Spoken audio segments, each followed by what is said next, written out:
എക്സാമിന് ആവർത്തിച്ച് ചോദിക്കുന്ന ഒരു ചോദ്യമാണ് ഹരിത വിപ്ലവം അഥവാ ഗ്രീൻ റവല്യൂഷൻ. ഇവിടെ തന്നുള്ളത് ഹരിത വിപ്ലവത്തെക്കുറിച്ചൊരു കുറിപ്പ് തയ്യാറാക്കാനാണ്. എക്സാമിന് 2 മാർക്കിനോ 3 മാർക്കിനോ 5 മാർക്കിനോ 8 മാർക്കിനൊക്കെ ചോദ്യം എന്തായാലും വരാൻ സാധ്യതയുണ്ട്. അപ്പം ഒരു പക്ഷെ 2 മാർക്കിനാണെങ്കിൽ ഹരിത വിപ്ലവത്തിൻ്റെ ഗുണങ്ങളും ദോഷങ്ങളും അഥവാ അഡ്വാൻറ്റേജ് ആൻഡ് ഡിസഡ്വാൻറ്റേജ് ആയിരിക്കും ചോദിക്കുക, അല്ലെങ്കിൽ അതിന് മെറിറ്റും ഡിമെറിറ്റും. ഇനി ചിലപ്പോൾ 5 മാർക്കിനാണെങ്കിൽ എന്താണ് ഹരിത വിപ്ലവം എന്നും അതിൻ്റെ നേട്ടങ്ങളെക്കുറിച്ചും കോട്ടങ്ങളെക്കുറിച്ചും എഴുതാൻ വേണ്ടി പറയും. ഇനി 8 മാർക്കിന് ചോദ്യമാണെങ്കിൽ എന്താണ് ഹരിത വിപ്ലവം എന്നും അതിൻ്റെ പ്രത്യേകത എന്താണെന്നും അതുകൊണ്ടുണ്ടായ നേട്ടങ്ങൾ എന്താണെന്നും അല്ലെ അത് ഉദ്ദേശിക്കുന്നത് എന്താണെന്നുള്ളത് എല്ലാ കാര്യങ്ങളും നമ്മൾ വിശദമായിട്ട് എഴുതേണ്ടതായിട്ട് വരും. അപ്പം ഹരിത വിപ്ലവം എന്താണെന്ന് ഇവിടെ നല്ല രീതിയിൽ എക്സ്പ്ലെയിൻ ചെയ്ത് പറഞ്ഞിട്ടുണ്ട്. നല്ല രീതിയിൽ ശ്രദ്ധിക്കുക. സ്വാതന്ത്ര്യം നേടുന്ന അവസരത്തിൽ ഇന്ത്യയുടെ ഇതൊരു കാർഷിക സമ്പദ് വ്യവസ്ഥയായിരുന്നു. നമുക്കറിയാവുന്ന കാര്യമാണ്. ഇന്ത്യ എന്ന് പറഞ്ഞു കഴിഞ്ഞാൽ 75-80% ആൾക്കാരും കൃഷിയെ ആശ്രയിച്ചാണ് ജീവിക്കുന്നത്. അതുകൊണ്ട് തന്നെ ഇന്ത്യയുടെ സമ്പദ് വ്യവസ്ഥ എന്ന് പറഞ്ഞാൽ ഒരു കാർഷിക സമ്പദ് വ്യവസ്ഥയാണ്. ഇന്ത്യയിൽ ഏറ്റവും കൂടുതൽ തൊഴിലാളികളും എന്തിനെ ആശ്രയിച്ചാണ് ജീവിക്കുന്നത്? കൃഷിയെ ആശ്രയിച്ചാണ്. അല്ലെങ്കിൽ കൃഷി ഒരു ജീവിതമാർഗം, ഒരു വരുമാന മാർഗമായിട്ട് കണ്ടിട്ടാണ് ഇവിടെയുള്ള ജനങ്ങൾ ജീവിക്കുന്നത്. 75% ജനങ്ങളും കൃഷിയെ ആശ്രയിച്ചിരുന്നു അല്ലേ. ഇന്ത്യക്ക് സ്വാതന്ത്ര്യം കിട്ടുന്നതിന് മുമ്പ് അല്ലെങ്കിൽ ഇന്ത്യക്ക് സ്വാതന്ത്ര്യം കിട്ടിയതിന് ശേഷവും നല്ലൊരു ശതമാനം 75-80% ആൾക്കാരും എന്തിനെ ആശ്രയിച്ചാണ് ജീവിക്കുന്നത്? കൃഷിയെ ആശ്രയിച്ചാണ്. അന്നത്തെ കാലത്ത് പഴഞ്ചൻ സാങ്കേതിക വിദ്യയായിരുന്നു. ഇന്ത്യക്ക് സ്വാതന്ത്ര്യം നേടിയ സമയത്ത് ഇന്ത്യ ഒരു പട്ടിണി ദരിദ്ര രാജ്യമായിരുന്നു. അതുകൊണ്ട് ഭക്ഷ്യക്ഷാമം പരിഹരിക്കുക, ജനങ്ങൾക്ക് എല്ലാവർക്കും തൊഴിലുണ്ടാക്കി കൊടുക്കുക, ഇതൊക്കെയായിരുന്നു നമ്മുടെ രാജ്യത്തിൻ്റെ ഗവൺമെൻറ്റിൻ്റെ പ്രധാനമായിട്ടുള്ള മുന്നിലുള്ള ഒരു വെല്ലുവിളി. അതുകൊണ്ട് കാർഷിക മേഖല മെച്ചപ്പെടണം, ഇന്ത്യയിലെ ഭക്ഷ്യോൽപാദനം വർദ്ധിപ്പിക്കണം, ജനങ്ങൾക്ക് എല്ലാവർക്കും തൊഴിൽ കിട്ടണം. അതിൻ്റെ ഭാഗമായിട്ടാണ് ഇന്ത്യ ഗവൺമെൻറ് എന്ത് കൊണ്ടുവന്നത്? ഹരിത വിപ്ലവം അഥവാ ഗ്രീൻ റവല്യൂഷൻ കൊണ്ടുവന്നത്. അപ്പം ആദ്യത്തെ കാലത്ത് പഴഞ്ചൻ സാങ്കേതിക വിദ്യ ആയിരുന്നു അല്ല. നിങ്ങൾ കണ്ടിട്ടുണ്ടായിരിക്കും, പഴയ രീതിയിൽ കൃഷി രീതിയെ കണ്ടിട്ടുണ്ടായിരിക്കും. നാടൻ വിത്തുകൾ, നാടൻ വളങ്ങൾ, പിന്നെ അതുപോലെ എന്തൊക്കെയായിരിക്കും, നിലം ഇതുമറിക്കാൻ വേണ്ടി എന്നാണ് കന്നുകാലിന് ഉപയോഗിക്കുക, അല്ലെങ്കിൽ കാളനും മറ്റും ഉപയോഗിച്ചിട്ട് നിലം ഇതുമറിക്കുക. അതുപോലെ തന്നെ കൊയ്യാനും ഞാറ് നടാനും ഒക്കെ സ്ത്രീകളും വലിയ ഒരുപാട് ആളുകളായിരുന്നു കൃഷിയെ ആശ്രയിച്ച് ജീവിച്ചിരുന്നത്. അതുപോലെ തന്നെ കാലവർഷത്തെ ആസ്പദമായിട്ടുള്ള കൃഷി രീതിയായിരുന്നു. അന്നത്തെ കാലത്ത് വെള്ളം ഒക്കെ കിട്ടണമെന്നുണ്ടെങ്കിൽ എന്താണ്, മഴക്കാലത്ത് മാത്രമേ കൃഷി ചെയ്യാൻ കഴിയുള്ളൂ. കാരണം എന്താണ്, വേനൽക്ക് ഒരിക്കലും കൃഷി ചെയ്യാൻ വേണ്ടി സാധിക്കില്ല, വെള്ളം എത്തിക്കാനില്ല. ഇന്നത്തെ കാലത്തെ പോലെ പമ്പ് സെറ്റുകളോ അല്ലെങ്കിൽ ജലസേചന സൗകര്യങ്ങളുടെ ഒക്കെ അഭാവമായിരുന്നു അന്നത്തെ കാലത്ത് ഉണ്ടായിരുന്നത്. അതുപോലെ തന്നെ ഇറക്കുമതി ആശ്രയിച്ചിരുന്നു. കാരണം നമ്മളെ രാജ്യത്ത് ഉൽപ്പാദനം കുറവായിരുന്നു. അതുകൊണ്ട് തന്നെ ഇവിടുത്തെ ഭക്ഷ്യക്ഷാമം പരിഹരിക്കണമെന്നുണ്ടെങ്കിൽ സ്വാഭാവികമായിട്ടും ഇറക്കുമതി ആശ്രയിക്കണം, അല്ലെങ്കിൽ വിദേശ രാജ്യങ്ങളെ നമ്മൾ ആശ്രയിക്കേണ്ടതായിട്ട് വരും. ഇങ്ങനെയൊക്കെ കഴിഞ്ഞപ്പം കാർഷിക മേഖല നല്ല വെല്ലുവിളി നേരിടാണ്. ജനങ്ങൾ പട്ടിണി ദാരിദ്ര്യമാണ്. അപ്പം ഇതൊക്കെ മറികടക്കാൻ വേണ്ടി 1964-65 നടപ്പിലാക്കിയ ഒരു പുതിയ കാർഷിക തന്ത്രമാണ് ഹരിത വിപ്ലവം അഥവാ ഗ്രീൻ റവല്യൂഷൻ എന്ന പേരിൽ അറിയപ്പെട്ടത്. അത് ഒന്നാമത്തെ ഘട്ടം നടപ്പിലാക്കിയത് 1965-75 കാലഘട്ടങ്ങളിലാണ്. വളരെ കുറച്ച് സംസ്ഥാനങ്ങൾ മാത്രമേ അത് നടപ്പിലാക്കിയിട്ടുണ്ടായിരുന്നുള്ളൂ. എന്നാൽ ഇതിൻ്റെ വിജയം കാരണം രണ്ടാം ഘട്ടം 1975-85 കാലഘട്ടങ്ങളിൽ ഇന്ത്യയിൽ വീണ്ടും നടപ്പിലാക്കി. അതോടുകൂടി എന്താണ്, ഇന്ത്യയിൽ നല്ല രീതിയിൽ ഉൽപ്പാദനം വർദ്ധിച്ചു അല്ലെ, കാർഷിക മേഖല ഒന്നുകൂടി പുരോഗതി പ്രാപിച്ചു. എന്നാൽ ഹരിത വിപ്ലവത്തിൻ്റെ ഭാഗമായിട്ട് ഇവിടെ മെക്സിക്കൻ കുറിയ എന്ന ഗോതമ്പ് വിത്ത് കൊണ്ടുവരികയും അത് കൂടുതലായിട്ട് നമ്മുടെ രാജ്യത്ത് വിതരണം ചെയ്യുകയും ചെയ്തു. ഏറെക്കുറെ ഹരിത വിപ്ലവം ഗോതമ്പ് വിപ്ലവം എന്ന പേരിലാണ് അറിയപ്പെട്ടത്. മെക്സിക്കൻ കുറിയ എന്ന ഗോതമ്പ് വിത്ത് കൊണ്ടുവന്നിട്ട് നമ്മുടെ രാജ്യത്തുള്ള ഒരുവിധ സംസ്ഥാനങ്ങൾക്കൊക്കെ വിതരണം ചെയ്യുകയും ജനങ്ങളോട് നല്ല രീതിയിൽ ഉൽപ്പാദിപ്പിക്കാൻ വേണ്ടി പറയുകയും ചെയ്തു അല്ലേ. ഗോതമ്പ് നല്ല രീതിയിൽ ഉൽപ്പാദനം ഉണ്ടാവുകയും ഇത് ഏറെക്കുറെ ഗോതമ്പ് വിപ്ലവം എന്ന പേരിലാണ് അറിയപ്പെട്ടത്. ഹരിത വിപ്ലവത്തിൻ്റെ ഭാഗമായിട്ട് കടന്നു വന്നുള്ളതാണ് അത്യുൽപാദന ശേഷിയുള്ള വിത്തുകൾ വന്ന് അല്ലെ. സ്വാഭാവികമായിട്ട് ഉൽപ്പാദനം നല്ല രീതിയിൽ വർദ്ധിച്ചു അല്ലെ. കുറഞ്ഞ വിത്തുകൾ ഇറക്കിയാൽ തന്നെ കൂടുതൽ ഉൽപ്പാദനം അതിൽ നിന്ന് ഉണ്ടാക്കാൻ വേണ്ടി സാധിക്കും. രാസവളങ്ങളും രാസകീടനാശിനികളും ഉപയോഗം വർദ്ധിച്ചു. സ്വാഭാവികമായിട്ടും നമുക്ക് കൃഷിയെ നശിപ്പിക്കുന്ന പല ജീവജാലങ്ങളും ഇല്ലാതാവുകയും രാസവളങ്ങളും രാസകീടനാശിനികളും ഉപയോഗിക്കുമ്പോൾ സ്വാഭാവികമായിട്ട് ഉൽപ്പാദനം വർദ്ധിച്ചു. ട്രാക്ടർ പമ്പ് സെറ്റ് കൊണ്ടുവന്ന് ട്രാക്ടറുകൾ നിലം ഇതുമറിക്കാൻ വന്ന് പമ്പ് സെറ്റ് ഏത് കാലാവസ്ഥയിലും കൃഷി ചെയ്യുന്ന രീതിക്ക് എത്തി. കാരണം ജലസേചന സൗകര്യം ഒരു പ്രധാന ഘടകമായി മാറി. ജലസേചന സൗകര്യം, വിപണന സൗകര്യം ഉൽപ്പാദിപ്പിച്ച സാധനങ്ങൾ നല്ല രീതിയിൽ വിറ്റഴിക്കാൻ വേണ്ടി കഴിഞ്ഞു. അന്ന് പണ്ടത്തെ കാലത്ത് ഉൽപ്പാദിപ്പിച്ച സാധനം കമ്പോളത്തിലേക്ക് നല്ല രീതിയിൽ എത്തിക്കാൻ കഴിയാത്തതോടു കൂടി അത് വിപണനത്തെ ഒരു പ്രധാനമായിട്ട് ബാധിച്ചിട്ടുണ്ടായിരുന്നു. അതുപോലെ തന്നെ ഗവൺമെൻറ് കൃഷിയെ പ്രോത്സാഹിപ്പിക്കാൻ വേണ്ടി ജനങ്ങൾക്ക് നല്ല രീതിയിൽ വായ്പാ സൗകര്യങ്ങളൊക്കെ ഏർപ്പെടുത്തി. അതിൻ്റെ ഭാഗമായിട്ട് കുറഞ്ഞ പലിശയ്ക്ക് ബാങ്കുകൾ വായ്പ അനുവദിച്ചു തുടങ്ങി അല്ലെ. നബാർഡ് പോലുള്ള ബാങ്കുകളൊക്കെ നിങ്ങൾ കേട്ടിട്ടുണ്ടായിരിക്കും അല്ലെ. ഇവയൊക്കെ കുറഞ്ഞ പലിശയ്ക്ക് വായ്പ കൊടുക്കാൻ വേണ്ടി തുടങ്ങി. ഹരിത വിപ്ലവം വന്നതോടുകൂടി നമ്മുടെ രാജ്യത്ത് ഭക്ഷ്യധാന്യങ്ങളുടെ കാര്യത്തിൽ നമ്മൾ സ്വയം പര്യാപ്തമായി മാറി അല്ലേ. അതോടുകൂടി കൂടുതൽ ആളുകൾക്ക് ഭക്ഷണം കിട്ടി, അതുപോലെ തൊഴിലവസരങ്ങളും കൂടുതൽ പ്രദാനം ചെയ്തു തുടങ്ങി. എന്നാൽ ഇതുകൊണ്ട് ഒരുപാട് ഗുണങ്ങളുണ്ടായിട്ടുണ്ട്, ഒരുപാട് നേട്ടങ്ങളുണ്ടായിട്ടുണ്ട്. ഗുണങ്ങൾ എന്ന് പറഞ്ഞാൽ ഭക്ഷ്യധാന്യത്തിൽ സ്വയം പര്യാപ്തമായി നമ്മൾ മറ്റുള്ള രാജ്യങ്ങളെ ആശ്രയിക്കാതെ അല്ലെങ്കിൽ ഇറക്കുമതി ആശ്രയിക്കേണ്ട ആവശ്യം നമുക്ക് ഉണ്ടായില്ല. വിറ്റഴിക്കാൻ കൂടുതൽ മിച്ചം. നമ്മുടെ ആവശ്യത്തിനുള്ള നമ്മൾ ഉപയോഗിച്ച് കഴിഞ്ഞാൽ ബാക്കി എന്താണ് കമ്പോളത്തിലേക്ക് വിറ്റയക്കാൻ വേണ്ടി നമുക്ക് സാധിച്ചു. ഇറക്കുമതിയിലും ഭക്ഷ്യസഹായത്തിനുള്ള ആശ്രയത്വം കുറഞ്ഞു. വിദേശ രാജ്യങ്ങളെ ആശ്രയിക്കേണ്ട അവസ്ഥ ഉണ്ടായില്ല. പിന്നെ കരുത് സ്റ്റോക്ക് ഉണ്ടാകാൻ ഗവൺമെൻറ് കഴിഞ്ഞു അല്ലേ. അതായത് ജനങ്ങൾ ഉൽപ്പാദിപ്പിച്ച സാധനം ഗവൺമെൻറ് ഏറ്റെടുക്കുകയും നിങ്ങൾ കണ്ടിട്ടുണ്ടായിരിക്കും വീട്ടിലുള്ള കുറച്ച് വസ്തുക്കൾ അത് ഗവൺമെൻറ് ഏറ്റെടുക്കുകയും അതെന്താണ് പാവപ്പെട്ടവർക്ക് വിതരണം ചെയ്ത് അല്ലെങ്കിൽ എന്താണ് ഗവൺമെൻറ്റിന് ഏത് സമയത്തും വിതരണം ചെയ്യാൻ വേണ്ടി കുറച്ചൊക്കെ ഗവൺമെൻറ് ഏറ്റെടുത്തു. പൊതുവിതരണ സംവിധാനം മെച്ചപ്പെട്ടു. PDS അല്ലെ റേഷൻ കടകളും മറ്റൊക്കെ വന്നതോടുകൂടി എന്താണ് പാവപ്പെട്ട ജനങ്ങൾക്ക് കുറഞ്ഞ വിലയ്ക്ക് സാധനങ്ങൾ വിതരണം ചെയ്യുകയും അതോടുകൂടി ജനങ്ങളുടെ പട്ടിണിയും ദാരിദ്ര്യമൊക്കെ ഇല്ലാതാവാനുള്ള ഒരു പ്രധാന കാരണമായി മാറി. അതുപോലെ ദോഷങ്ങൾ അല്ലെങ്കിൽ ഡിസഡ്വാൻറ്റേജ് ഉണ്ടായിട്ടുണ്ട്. ധനികരും ദരിദ്രരും തമ്മിലുള്ള അന്തരം വർദ്ധിച്ചു. കൃഷിക്ക് കൂടുതൽ ആനുകൂല്യം കൊടുത്തു അല്ലെങ്കിൽ കൃഷി പുതിയ രീതിയൊക്കെ മാറിയോടുകൂടി എന്താണ് പാവപ്പെട്ട കർഷകനും പണക്കാരും തമ്മിൽ അന്തരം വർദ്ധിച്ചു. അതല്ല ധനികരായിട്ടുള്ള കർഷകർക്ക് കൂടുതൽ ഉൽപ്പാദനം നടത്തുകയും കൂടുതൽ വരുമാനം ഉണ്ടാക്കാനും സാധിച്ചു. കീടബാധ വർദ്ധിച്ചു. പുതിയ വിത്തുകൾ വന്നതോടുകൂടി അല്ലെങ്കിൽ അത്യുൽപാദന ശേഷിയുള്ള വിത്തുകൾ വന്നതോടുകൂടി എന്താണ് കീടബാധ വർദ്ധിക്കുകയാണ്. കാരണം എന്താണ് അവയ്ക്ക് പ്രതിരോധവും മറ്റും കാര്യങ്ങളൊക്കെ കുറവായിരുന്നു. മണ്ണിനെ വിഷമയമാക്കി. രാസവളങ്ങളും രാസകീടനാശികളും ഉപയോഗിച്ചിട്ട് മണ്ണ് മലിനമായി, വെള്ളം മലിനമായി, അല്ലെ പരിസരം മലിനമായി. ജനങ്ങൾക്ക് അതുകൊണ്ട് ഒരുപാട് മാറാരോഗങ്ങളും മറ്റൊക്കെ വരാൻ തുടങ്ങി. ഇത് ഏറെക്കുറെ ഗോതമ്പ് വിപ്ലവം എന്നുള്ള പേരിലാണ് അറിയപ്പെട്ടത്. കാരണം ഹരിത വിപ്ലവം കൂടുതലായിട്ട് പ്രാധാന്യം കൊടുത്തതാണ് ഗോതമ്പിനായിരുന്നു. അതുകൊണ്ടാണ് മെക്സിക്കൻ കുറിയാറിന് ഗോതമ്പ് വിത്ത് കൊണ്ടുവരികയും ഇവിടെ ഉൽപ്പാദനം കൂടുതലായിട്ട് വർദ്ധിക്കുകയും അത് ഏറെക്കുറെ ഗോതമ്പ് വിപ്ലവം എന്നുള്ള പേരിൽ അറിയപ്പെട്ടു. നമ്മുടെ കേരളത്തിന് ഇന്ത്യയുടെ തെക്കൻ ഭാഗങ്ങളത് വലിയ വിജയമായില്ല. കാരണം ഇവിടെ നമ്മൾ അരിഭക്ഷണമാണ് കൂടുതലായിട്ട് കഴിക്കുന്നത്. എന്നാൽ ഇന്ത്യയുടെ വടക്കൻ ഭാഗങ്ങളിലേക്ക് കൂടുതലായിട്ട് ഗോതമ്പ് ചപ്പാത്തിയും മറ്റുമാണ് ഉപയോഗിക്കുന്നതോടുകൂടി അവർക്ക് ഇതിനുകൊണ്ട് ഒരുപാട് നേട്ടമുണ്ടായി. തൊഴിലില്ലായ്മ വർദ്ധിച്ചു. അതായത് പുതിയ പുതിയ യന്ത്രങ്ങൾ വന്നതോടുകൂടി ഒരുപാട് ആളുകൾക്ക് തൊഴിലവസരം നഷ്ടപ്പെട്ട്. പണ്ട് ഞാറ് നടാനും ഉയ്തു മറിക്കാനും അതുപോലെ നെല്ല് കൊയ്യാനൊക്കെ ഒരുപാട് തൊഴിലാളികൾ ആവശ്യമായിട്ട് വരുന്നുണ്ടായിരുന്നു. എന്നാൽ ഇന്നത്തെ കാലത്ത് ഈ യന്ത്രങ്ങളുടെ കടന്നുവരവോടുകൂടി സ്വാഭാവികമായിട്ട് ഒരുപാട് ആളുകൾക്ക് തൊഴിൽ നഷ്ടപ്പെടുകയാണ്. കാരണം പുതിയ യന്ത്രങ്ങളുടെ കടന്നുവരവ് ജനങ്ങളെ വളരെ ദോഷമായിട്ട് ബാധിച്ചു. അപ്പം എന്താണ് ഗ്രീൻ റവല്യൂഷൻ എന്നും അതിൻ്റെ നേട്ടങ്ങളെക്കുറിച്ചും കോട്ടങ്ങളെക്കുറിച്ചൊക്കെ നമ്മൾ പറഞ്ഞു കഴിഞ്ഞു അല്ലേ. 2 മാർക്കിനും ചോദിക്കാൻ സാധ്യതയുണ്ട്, 3 മാർക്കിനും 5 മാർക്കിനും 8 മാർക്കിനൊക്കെ ചോദ്യം വരാൻ സാധ്യതയുണ്ട്. പക്ഷേ എങ്ങനെ വന്നു കഴിഞ്ഞാലും നിങ്ങൾ നല്ല രീതിയിൽ മനസ്സിലാക്കിയിട്ട് എഴുതാൻ വേണ്ടി ശ്രമിക്കുക. ഇത് ഏകദേശം മുഴുവനായിട്ട് ഞാൻ വിശദീകരിച്ച് തന്നിട്ടുണ്ട്. ഇൻക്ലൂസീവ് ക്ലാസ്സിനെ എക്സ്ക്ലൂസീവ് ക്ലാസ്സിലാക്കി മാറ്റൽ അഥവാ ഉൾച്ചേർക്ക രീതിയെ ഒഴിവാക്കിയ രീതിയിലേക്ക് മാറ്റുക. എക്സാമിന് ആവർത്തിച്ച് ചോദിക്കുന്നൊരു ചോദ്യമാണ്. 3 മാർക്കിനോ 4 മാർക്കിനോ ഈ ക്വസ്റ്റ്യൻ എന്തായാലും നിങ്ങൾക്ക് പ്രതീക്ഷിക്കാവുന്നതാണ്. ഇവിടെ ഇൻക്ലൂസീവ് ക്ലാസ് തന്നിട്ടുണ്ട്, എന്നിട്ട് എക്സ്ക്ലൂസീവ് ക്ലാസ് ആക്കി മാറ്റണം. എങ്ങനെയാണ് ഇൻക്ലൂസീവ് ക്ലാസ്സിനെ എക്സ്ക്ലൂസീവ് ക്ലാസ് ആക്കി മാറ്റുന്നതൊക്കെ നമ്മൾ മുമ്പ് പഠിച്ചിട്ടുള്ള കാര്യമാണ്. എങ്കിലും നമുക്കിവിടെ ഒന്ന് ചെയ്ത് നോക്കാം. ഇവിടെ ഇൻക്ലൂസീവ് ക്ലാസ് കണ്ട നിങ്ങൾ എന്താണ് ഇൻക്ലൂസീവ് ക്ലാസ്സിൻ്റെ പ്രത്യേകത? ഇൻക്ലൂസീവ് ക്ലാസ്സിൻ്റെ പ്രത്യേകത എന്ന് പറഞ്ഞു കഴിഞ്ഞാൽ അതാത് ക്ലാസ്സുകളിലെ അപ്പർ ലിമിറ്റും ലോവർ ലിമിറ്റും അതാത് ക്ലാസ്സിൽ മാത്രമേ വരികയുള്ളൂ.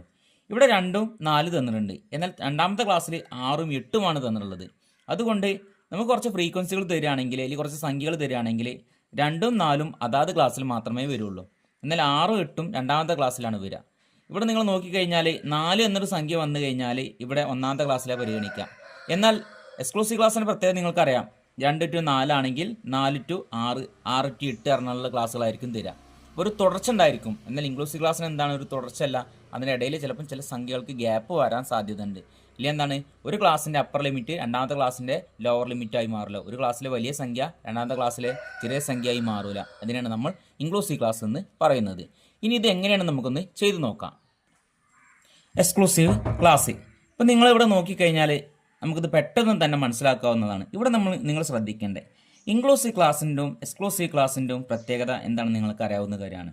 എന്നാൽ ഇൻക്ലൂസീവ് ക്ലാസ്സിനെ എക്സ്ക്ലൂസീവ് ക്ലാസ്സാക്കി മാറ്റുമ്പോൾ നിങ്ങൾ ശ്രദ്ധിക്കേണ്ടത് ഇൻക്ലൂസീവ് ക്ലാസ്സിൻ്റെ വലിയ സംഖ്യ അഥവാ ഒന്നാമത്തെ ക്ലാസ്സിലെ വലിയ സംഖ്യ ഏതാണ്?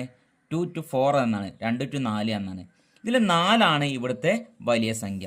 എന്നാൽ രണ്ടാമത്തെ ക്ലാസ്സിലെ ചെറിയ സംഖ്യ ഏതാണ് കൊടുക്കുന്നത്? 6ആണ്. അതായത് ഒന്നാമത്തെ ക്ലാസ്സിലെ വലിയ സംഖ്യ രണ്ടാമത്തെ ക്ലാസ്സിലെ ചെറിയ സംഖ്യ തമ്മിൽ 2ൻ്റെ വ്യത്യാസമുണ്ട്.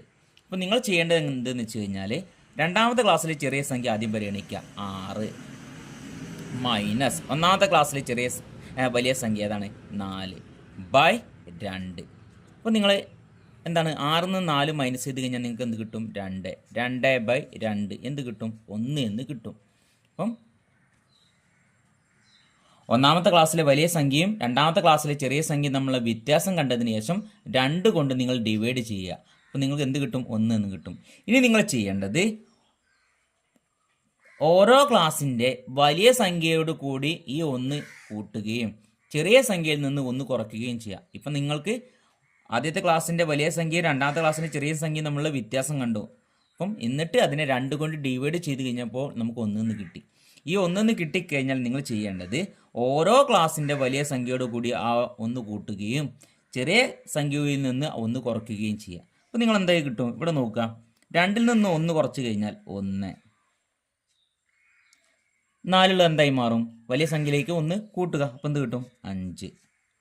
ഇനി രണ്ടാമത്തെ ക്ലാസ്സിൻ്റെ ചെറിയ സംഖ്യ 6, 6ൽ നിന്ന് 1 കുറച്ച് കഴിഞ്ഞാൽ എന്ത് കിട്ടും? 5. വലിയ സംഖ്യയിലേക്ക് 1 കൂട്ടുക, 8ൽ നിന്നോട് 1 കൂട്ടിക്കഴിഞ്ഞാൽ 9. 10ൽ നിന്ന് 1 കുറച്ച് കഴിഞ്ഞാൽ 9. 12ലേക്ക് 1 കൂട്ടിക്കഴിഞ്ഞാൽ 13. 14ൽ നിന്ന് 1 കുറച്ച് കഴിഞ്ഞാൽ 13. 17, 17, 21, 21, 25. അപ്പം നിങ്ങൾക്കിവിടെ എന്ത് കിട്ടിയിട്ടുണ്ടായിരിക്കും? Exclusive class കിട്ടിയിട്ടുണ്ടായിരിക്കും. അപ്പം ഇങ്ങനെയാണ് ഇൻക്ലൂസീവ് ക്ലാസ്സിനെ എക്സ്ക്ലൂസീവ് ക്ലാസ് ആക്കി മാറ്റുന്നത്. ഇതെങ്ങനെയാണെന്ന് എല്ലാവർക്കും മനസ്സിലായിട്ടുണ്ടാകും. അപ്പം എക്സാമിന് 3 മാർക്കിന് 4 മാർക്കിന് ഈ ക്വസ്റ്റ്യൻ വന്നു കഴിഞ്ഞാൽ വളരെ സിമ്പിളായിട്ട് ചെയ്യാവുന്നതാണ്. ഇനി ഇതുപോലെ തന്നെ വരാൻ സാധ്യതയുള്ള ഇവിടെ നമ്മൾ എന്താണ് സംഖ്യകൾ നമ്മൾ 2ൻ്റെ ഗ്യാപ്പ് വന്നിട്ടുണ്ട്. എന്നാൽ ഒരു സംഖ്യയുടെ ഗ്യാപ്പ് വരുമ്പോഴും നിങ്ങളിത് ചെയ്യേണ്ടതായിട്ട് വരും. അതെങ്ങനെയൊന്നും കൂടി നമുക്ക് പെട്ടെന്ന് മനസ്സിലാക്കാം. ഇവിടെ മറ്റൊരു ഇൻക്ലൂസീവ് ക്ലാസ് തന്നിട്ടുണ്ട് അല്ലേ? ഇൻക്ലൂസീവ് ക്ലാസ് അതുപോലെ തന്നിട്ടുണ്ട്. ഇവിടെ നോക്കിക്കഴിഞ്ഞാൽ എന്താണ് സംഖ്യകളെല്ലാം ഓരോ ക്ലാസ്സുകൾ തമ്മിൽ ഓരോ സംഖ്യയുടെ വ്യത്യാസമുള്ളൂ. 1 to 5, 6 to 10, അതായത് 5ഉം 6ഉം ഇവിടെ ഓരോ സംഖ്യയുടെ വ്യത്യാസമുള്ളൂ. അപ്പം നിങ്ങൾ നേരത്തെ ചെയ്തതുപോലെ തന്നെ ചെയ്യുക. ഏതാണ്? രണ്ടാമത്തെ ക്ലാസ്സിലെ വലിയ സംഖ്യ 6 മൈനസ് ഒന്നാമത്തെ ക്ലാസ്സിലെ വലിയ സംഖ്യ ഏതാണ്? 5 ഡിവൈഡഡ് ബൈ 2 എന്ത് കിട്ടും? 1/2. 1/2 ആണെങ്കിൽ എന്ത് വരും? 0.5 എന്നാണ് നിങ്ങൾ പരിഗണിക്കേണ്ടത്. അപ്പോൾ 0.5 എടുത്തിട്ട് എന്ത് ചെയ്യുക? ഓരോ ക്ലാസ്സിൻ്റെ ചെറിയ സംഖ്യയിൽ നിന്ന് 0.5 കുറയ്ക്കുക, വലിയ സംഖ്യയിലേക്ക് 0.5 കൂട്ടുക. എക്സ്ക്ലൂസീവ് ക്ലാസ്സാണ് നിങ്ങൾ കാണേണ്ടത്. എന്താണ് ചെയ്യേണ്ടത്? 1ൽ നിന്ന് 0.5 കുറയ്ക്കുക, അപ്പോൾ 0.5.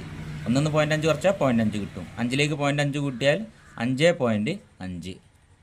രണ്ടാമത്തതോ 6 എന്നുള്ളത് 5.5. 10 ഉള്ളത് 10.5. 11 ഉള്ളത് 10.5.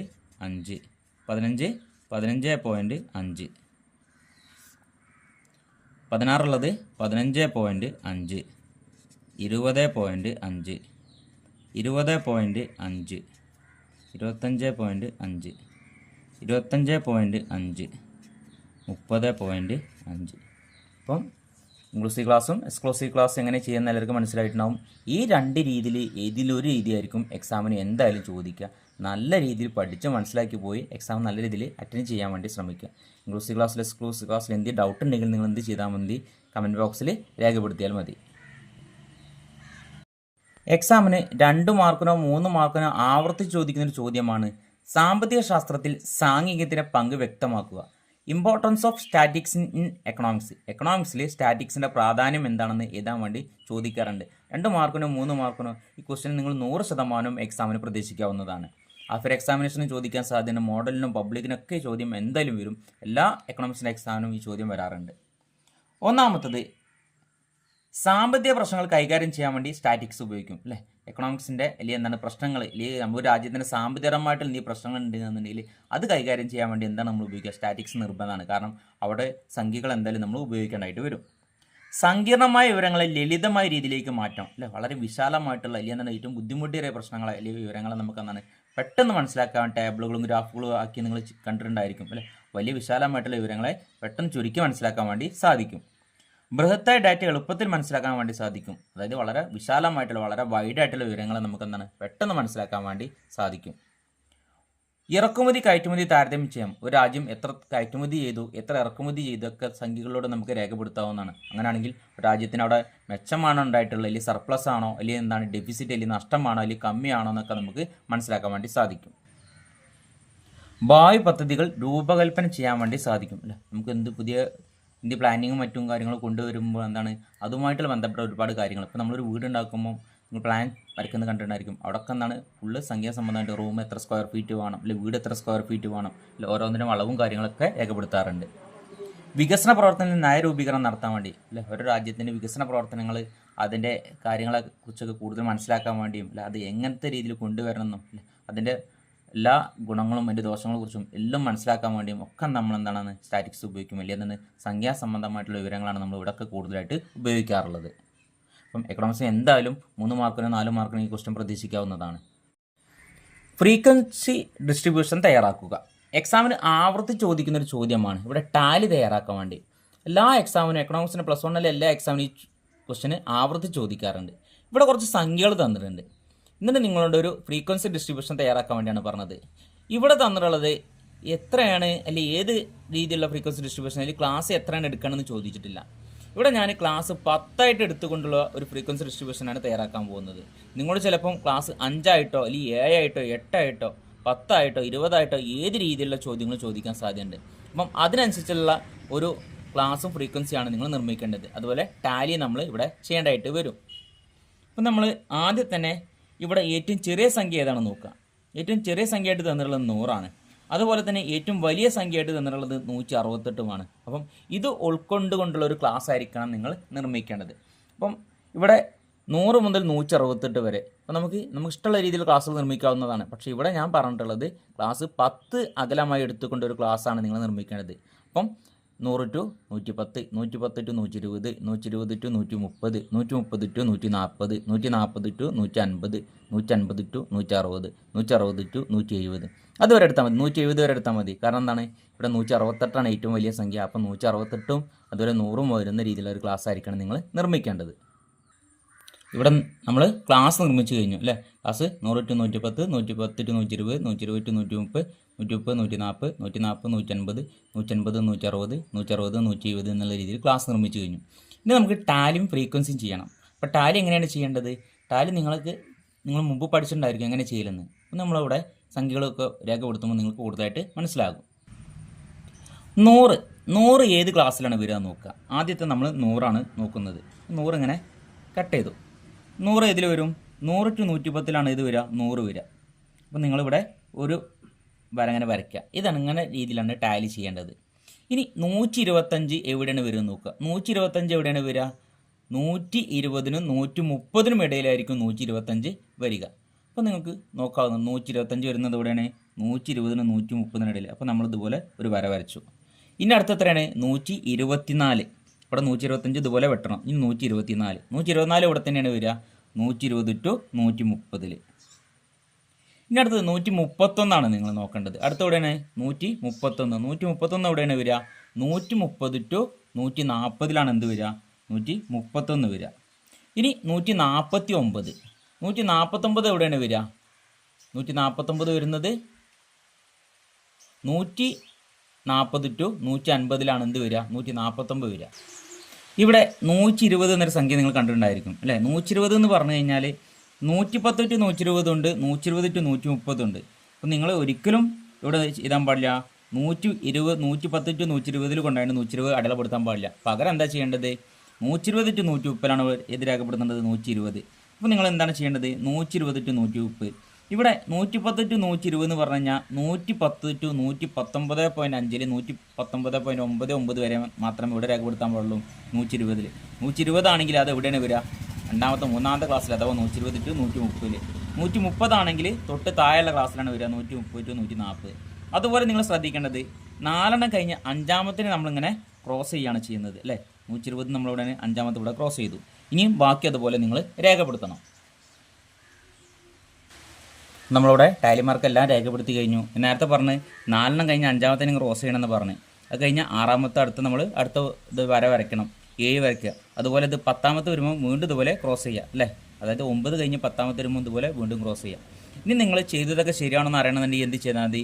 ഈ ഫ്രീക്വൻസി ചെയ്താൽ അല്ലേ. ടാലി ഇവിടെ എത്രയാണ്? 1 രേഖപ്പെടുത്തി. ഇവിടെ 1, ഇവിടെ 5, ഇവിടെ 7, 10, 9, 2. ഇനി ഇവിടെ ടോട്ടൽ കാണാം അല്ലേ. 2ഉം 7, 7ഉം 14, 14ഉം 24, 24ഉം 33ഉം 2ഉം 35. ഇനി ഈ 35 കിട്ടിയത് കറക്റ്റാണെന്ന് അറിയണമെന്നുണ്ടെങ്കിൽ നിങ്ങൾ എന്ത് ചെയ്താൽ മതി? ഈ സംഖ്യകളെല്ലാം കൂട്ടി നോക്കുക അല്ലേ. നമുക്ക് എത്ര സംഖ്യകൾ തന്നിട്ടുണ്ടെന്ന് നോക്കുക. ആ സംഖ്യകളെല്ലാം എണ്ണി നോക്കിക്കഴിഞ്ഞാൽ നമുക്ക് കിട്ടുന്ന ഫ്രീക്വൻസിയും ഒരേപോലെ ആണെങ്കിൽ നമ്മൾ ചെയ്തിട്ടുള്ളത് ആൻസർ ശരിയാണ്. നിങ്ങളൊന്ന് നോക്കി നോക്കുക അല്ലേ. ഏകദേശം ഇവിടെ എത്ര സംഖ്യകൾ തന്നിട്ടുണ്ട്? 3ഉം 6ഉം 7 അല്ലേ. 7 × 5 35. അപ്പോൾ കറക്റ്റാണ് നിങ്ങൾക്ക് ചെയ്തിട്ടുള്ളത്. അപ്പോൾ ആൻസറൊക്കെ എല്ലാവർക്കും കിട്ടിയിട്ടുണ്ടാവും. നല്ല രീതിയിൽ ചെയ്ത് മനസ്സിലാക്കി എക്സാം അറ്റൻഡ് ചെയ്യാൻ വേണ്ടി ശ്രമിക്കണം.